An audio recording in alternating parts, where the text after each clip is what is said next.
चलिए अंतिम 10 मिनट कौशल्या जी क्या कह रही हैं, बस इस पर मातृ पितृ भक्ति पर आधारित प्रवचन हुआ ना आज का। किस पर आधारित था? मातृ पितृ भक्ति पर आधारित था। कौशल्या जी क्या मुखर स्वीकृति देंगी? भगवान राम ने कहा कि जा रहा हूं, दुनिया वाले देखेंगे सुनेंगे। जैसे ही कौशल्या मां के पास भगवान पहुंचे तो कौशल्या जी को प्रणाम किया तो कौशल्या जी ने एक बात कही। क्या बेटा? एक काम करो। हाँ माता जी बताओ। तात जाहू बल वेग नहाऊ। बेटा जल्दी जाओ स्नान करो। रोज राम जी प्रणाम करते थे माता पिता को, प्रातः काल उठ के रघुनाथा माता पिता गुरु नावई माथा। लेकिन तब कभी नहीं कहती थी कौशल्या कि बेटा स्नान करो जल्दी। लेकिन आज कह रही है कौशल्या, तात जाऊं बल वेग नहाऊ और जो मन भाय मधुर कछु खाहू। बेटा जल्दी स्नान कर लो, कुछ खा लेना, फल या दूध वगैरह। क्यों माता जी? इसलिए कि तुझे राजा बनना है। अभिषेक जो रघुवंश की परंपरा का अभिषेक है उसमें कई घंटे लगता है। और बेटा अभिषेक शुरू हो जाएगा तो खाने में उठने की परंपरा ना हो तो फिर उसके पहले नियम है कि या तो गौ माता का दूध ले लो या कोई फल ले लो और इसको लेकर के फिर बैठ जाओ। समझ गए हो कि नहीं? जब कोई लंबा अनुष्ठान करना है तो रघुवंश की परंपरा में अभिषेक के कई घंटे लगते हैं राम। इसलिए तू पहले स्नान कर, स्नान करके कुछ खा ले, तुझे राजा बनना है। भगवान राम बोले माता जी ऐसा है कि बिना नहाए काम नहीं चलेगा। कहे बिल्कुल नहीं चलेगा। बिना नहाए तो ना तुम कुछ खा सकते हो ना अभिषेक हो सकता भी, लेकिन पूर्व में तो स्नान करके ही उस स्थल पर पहुंचना पड़ता है। बोलो नियम है कि नहीं? तो पहले स्नान करना पड़ेगा, स्नान करो जाके।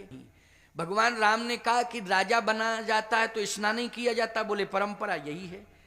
भगवान राम ने कहा मैं ऐसे राज्य का राजा बन रहा हूं जिसमें स्नान की कोई परंपरा नहीं है, सीधे खाने की परंपरा है।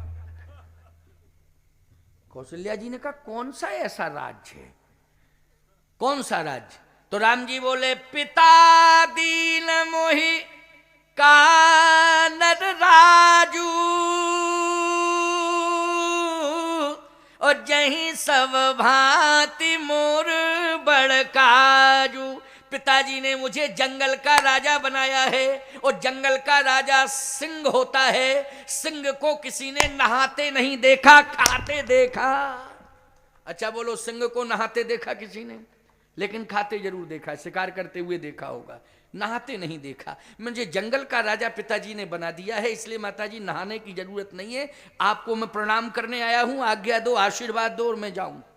कहा रुको रुको। पिताजी ने कहा है? हाँ। क्या कहा? मुझे दीन कानन राजू, पिता दीन मुझे कानन राजू। जंगल का राजा बना दिया। कहा जाओ जंगल, जंगल का राजा बना दिया है। नहीं, जो केवल पितु आय सुताता तो जन जाहु जान बड़ी माता। बेटा अगर पिताजी ने ये आज्ञा दी है कि बन जाओ तो मैं मां हूं, मैं रोक रही हूं। तो जन जाओ, जन जाओ, मत जाओ, जान बड़ी माता। मां की आज्ञा बड़ी है, मत जाओ। भगवान राम सोचे कि अब धर्म संकट आ गया। स्पष्ट बोलो, इस चौपाई से स्पष्ट लग रहा है कि नहीं लग रहा? क्यों? कोई शंका वंका तो नहीं है? कौशल्या ने कह दी तो कैकेयी और सुमित्रा ने मान ली, और यदि सुमित्रा ने कह दी तो कौशल्या और कैकेयी ने मान ली, और यदि कैकेयी ने कह दिया तो कौशल्या और सुमित्रा ने मान लिया। देखो इसको कहते हैं प्रेम। सीधी सी बात है, जब इतना प्रेम आपस में होगा तो परमात्मा प्रकट जरूर होगा। होगा प्रकट कि नहीं? प्रेम ते प्रकट होए में जाना, परमात्मा प्रकट होगा। आप कहो महाराज थोड़ा स्पष्टीकरण करो, तो स्पष्टीकरण ही कर रहा हूं। कौशल्या जी ने कहा बेटा मां ने आज्ञा दी। कहा तो ये नहीं कहा कि कौन मां, सीधा कह दिया, जो पितु मातु कहे बन जाना,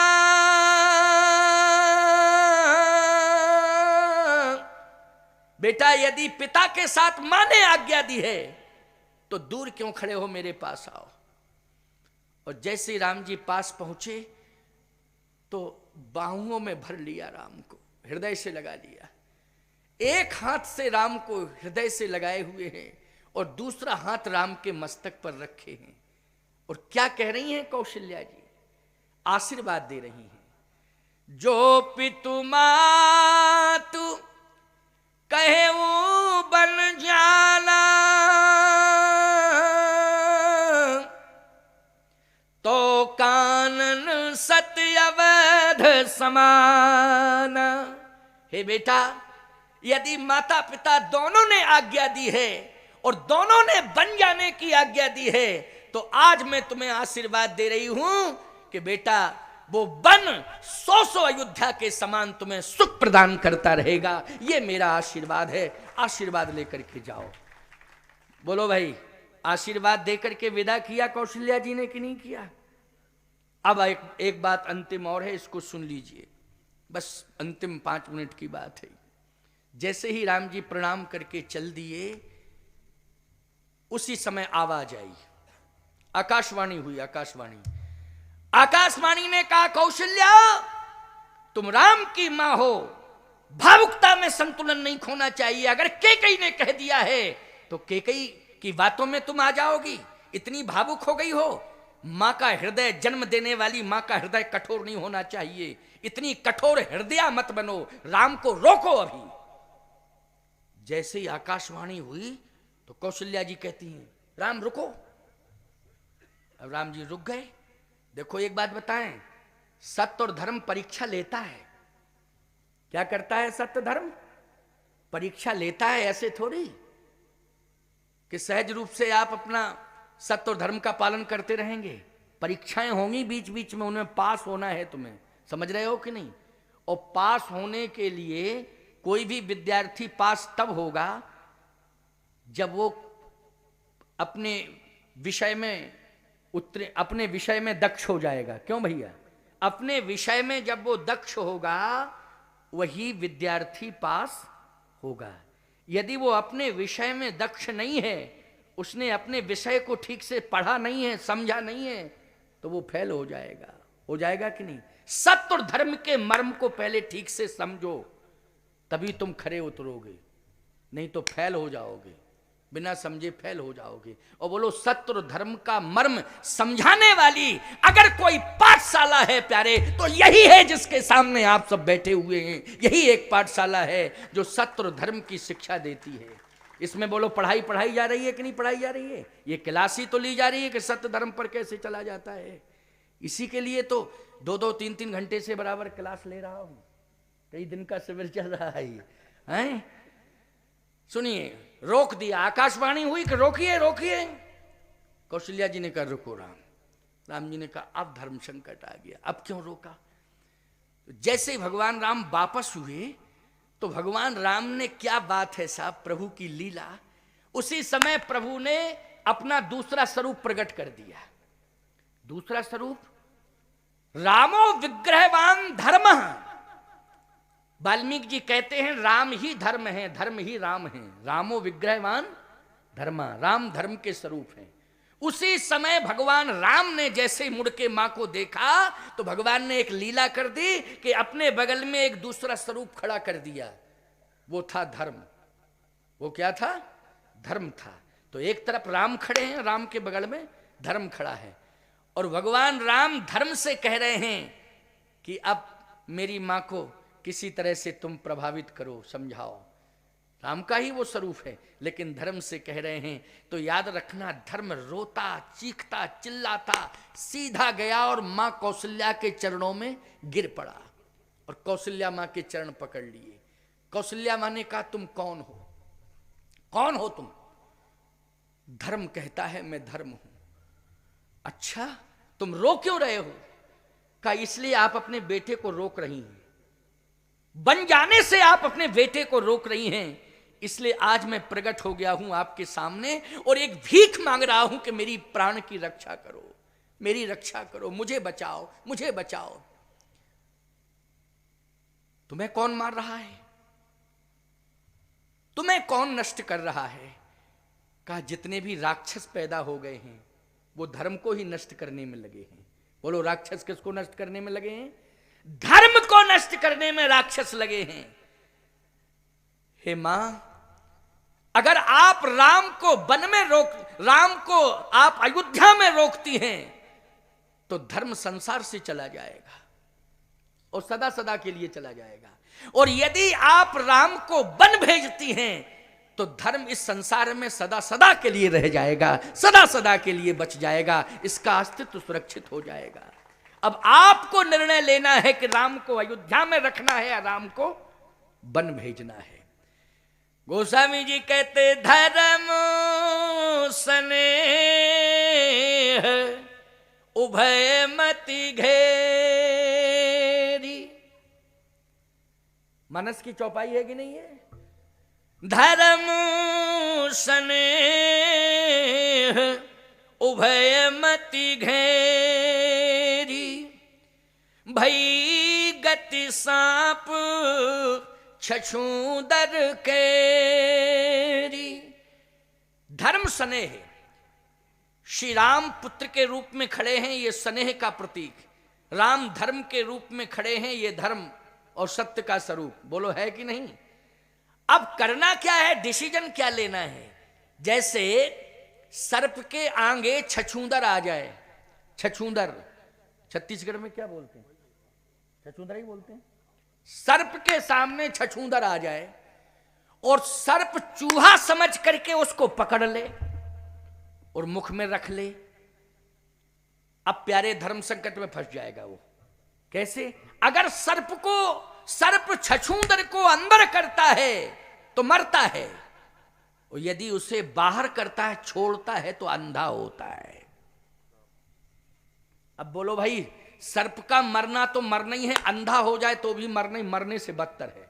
बोलो, सर्प यदि अंधा हो जाए तो बोलो क्या दुर्दशा करेंगे लोग उसकी। अब यदि सर्प धोखे से छछूंदर को पकड़ लेता है तो क्या करेगा? वो अंदर निकलेगा कि छोड़ेगा? तो याद रखना, सीधी सी बात यह है प्यारे, ये धर्म संकट की स्थिति है। सर्प अंधा होगा तो भी लोग उसे नष्ट कर देंगे, और यदि निगलता है तो स्वयं नष्ट होता है। बोलो, नष्ट होता है कि नहीं होता है? लेकिन याद रखना, कभी कभी ऐसी स्थिति आ जाती है, सर्प कहता है कि हम छछूंदर को छोड़ेंगे, बाहर छोड़ देंगे। क्यों? क्योंकि नाग पंचमी आने वाली है। कोई ना कोई ऐसा महाभाग आएगा कि देवता मान करके मुझे दूध पिलाएगा और मेरी रक्षा भी करेगा। क्यों भाई? आशा लगी रहती उसे। नाग पंचमी के दिन बोलो, सर्पों का सम्मान विशेष रूप से होता है कि नहीं होता है? होता है कि नहीं होता है? और दूध पिलाया जाता है कि नहीं पिलाया जाता है? सर्पों की रक्षा करने का संकल्प भी उस दिन लिया जाता है। दूध पिलाने के साथ साथ सर्पों की रक्षा करने का बोलो संकल्प लिया जाता है कि नहीं लिया जाता है? वो एक ऐसा दिन होता है सर्पों के लिए, नाग पंचमी का, कि उस दिन सर्पों की रक्षा करने का संकल्प लिया जाता है।